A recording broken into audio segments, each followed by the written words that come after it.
Donc, bienvenue à vous tous, bienvenue dans ce petit causé business, chapitre 16. Chapitre 16, on y est, let's go. Et c'est parti, aujourd'hui, on va parler de quelque chose qui est bien aussi, hein, c'est la prospection 2.0.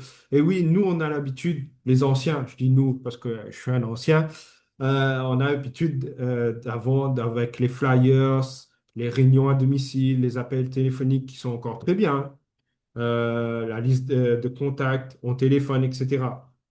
Mais maintenant, on est dans l'ère du 2.0, on est dans l'ère du digital et des réseaux sociaux et création de contenu, etc. Donc, ça change. Donc, je suis là pour vous dire comment on fait maintenant aussi avec les réseaux sociaux. Il n'y a plus que comme avant avec les flyers, etc.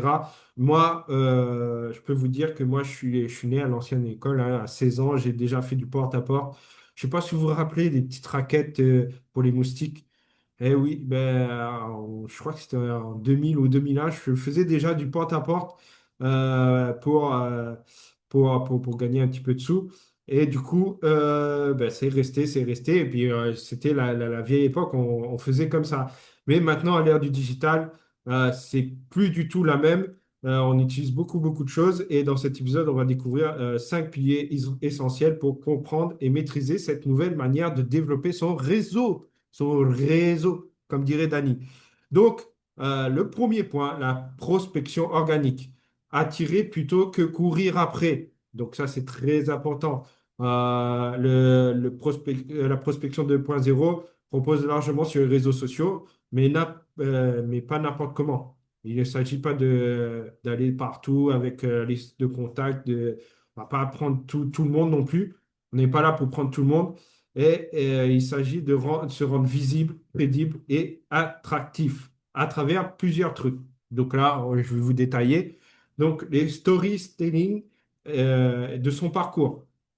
Donc, c'est quoi? Faire des petites stories de votre parcours, comme là, je vous ai dit juste avant, comme quoi en 2000-2001, je faisais du porte-à-porte. Et ben ça en fait partie. Il faut dire son parcours professionnel. Et ben, on attire des gens qui sont un peu comme nous. Vous allez dire, ah ouais, moi aussi, tiens, on faisait ça aussi, etc. Donc, c'est exactement ça. Avoir des preuves sociales, des témoignages d'avant, d'après, des résultats, etc. Vous pouvez voir que moi, dans mes réseaux, il y a beaucoup, beaucoup de témoignages. Là, en plus, on fait un défi 365 jours. Donc, vous allez avoir beaucoup de témoignages, minimum 365, minimum, parce qu'on en a plus. Donc, ça va être pas mal. Et il faut avoir des contenus pédagogues, donc hein, des bons contenus qui expliquent bien euh, le business que vous faites. Il faut avoir de la valeur, du lifestyle, les coulisses, etc. Donc, il faut montrer vraiment des bonnes choses. Et l'objectif, c'est de faire en sorte que les prospects viennent à toi parce qu'ils te reconnaissent et te comprennent et te font confiance. Donc, ils vont s'identifier aussi. Donc, les amis, ils vont se reconnaître. Ils vont dire, ah ouais, nous aussi, on a fait ça, nous, on peut faire ça. Donc, ils vont plus tendance à venir vers vous que vous allez courir derrière eux. Donc, c'est très important de raconter son histoire et de raconter le vrai business et de montrer, être pédagogue et surtout les témoignages, c'est très, très, très important. Donc, informer bien les gens. Donc, le deuxième point, c'est le personal branding. Ton image devient ton premier outil de prospection.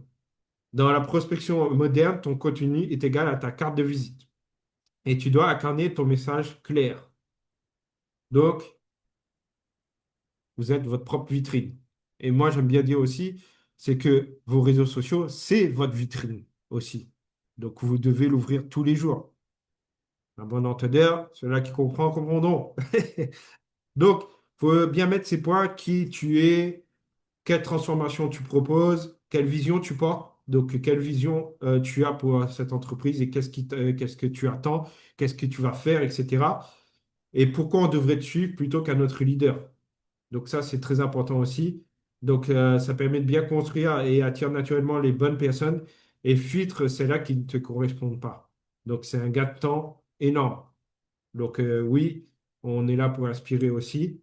Et comme je vous dis tout à l'heure, on est là pour attirer les gens qui nous ressemblent. Donc, ça va aller plus vite. On va travailler mieux ensemble.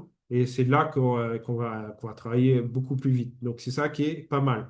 Donc, très important, le personal branding, à bien regarder, à bien définir et à mettre ça bien au clair. Et ça, vous mettez tout en haut directement épinglé. Et je peux vous dire, ça fait un gros effet sur vos réseaux sociaux. Donc, le troisième point, ce sont les conversations social selling. Donc, c'est une prospection plus douce. C'est pas des messages automatiques envoyés à 200 personnes. C'est une conversation authentique et créée à partir de commentaires, de réactions de story, de DM naturels et d'attractions régulières. Donc, euh, qu'est-ce qui est bon? C'est que vous voyez des stories qui vous correspondent en plus et vous lâchez un petit mot, tout simplement, super, j'aime bien ton contenu, super, j'aime bien ce que tu as dit, etc. Et n'hésitez pas à contacter aussi en DM en ayant une conversion naturelle, tout simplement.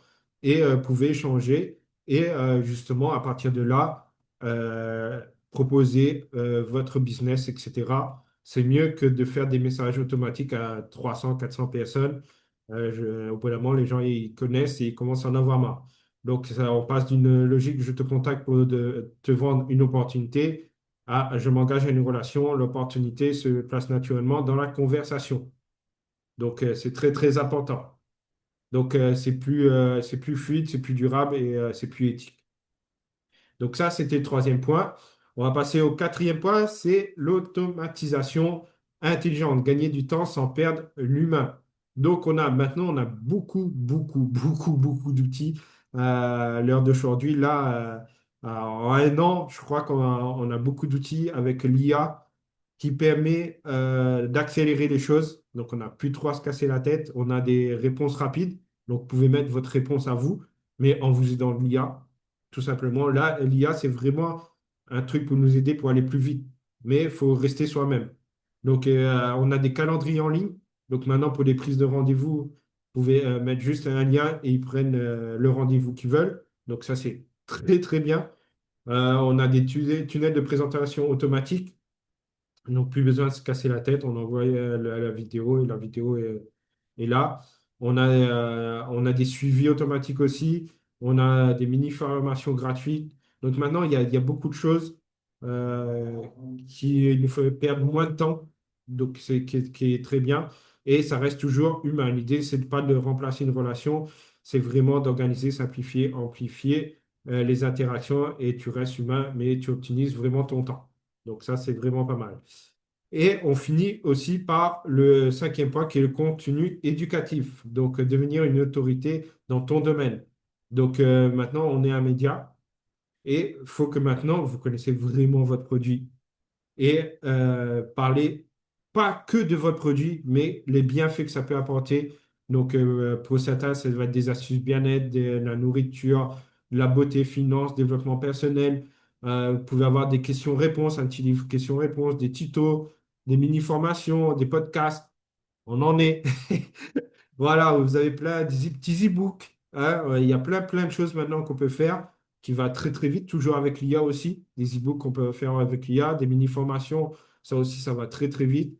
Ben maintenant, il faut être pro dans son domaine.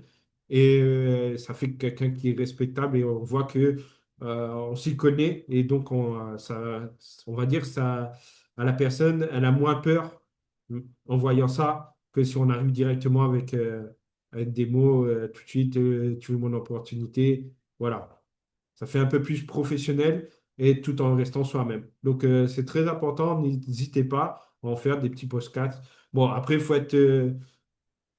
s'entraîner. Hein. Même là, moi, je fais encore des petites erreurs, des petits trucs. C'est un petit podcast très, très simple. On n'a pas encore nos micros, on n'a pas encore nos petits lieux, mais ça va venir. Mais faut le faire quand même parce que c'est très important. Vous pouvez faire, si vous êtes un peu timide, vous pouvez faire des petits tutos. Donc, vous pouvez enregistrer des petites astuces. Donc, c'est pas mal. C'est pas mal et n'hésitez pas à le faire parce que maintenant, ça change et il faut suivre la cadence, comme il dit. Donc, c'est les petits points pour réussir.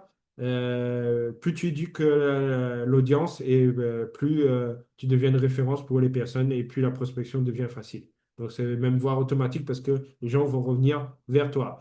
Donc, la prospection 2.0, ce n'est pas juste faire du marketing sur Insta ou tous les réseaux sociaux, pardon. C'est un véritable changement de posture. Tu deviens un créateur de valeur et un leader digital et un professionnel qui attire plutôt qu'un vendeur qui dérange. Donc, c'est très, très important. Donc, de regrouper tous les 5 points que je vous ai dit. Et comme ça, tu peux construire un business plus solide et plus éthique et plus moderne maintenant qu'on est au digital. Donc, j'espère que vous avez aimé ce petit cours, parce que là, j'ai fait vite, podcast. On revient la semaine prochaine. N'hésitez pas à envoyer vos questions, parce que bientôt, on va faire un question-réponse et on a hâte de le faire. Et n'hésitez pas à envoyer votre question, soit en privé, soit en dessous le live ou directement sur YouTube si vous voyez cette vidéo. Et on sera super content. Donc, n'hésitez pas à partager ce live, à liker et à faire un petit commentaire. Ça fait toujours plaisir. Donc, on va dire merci déjà pour YouTube. On se donne rendez-vous la semaine prochaine avec Loïc. Je vous dis, boss mode.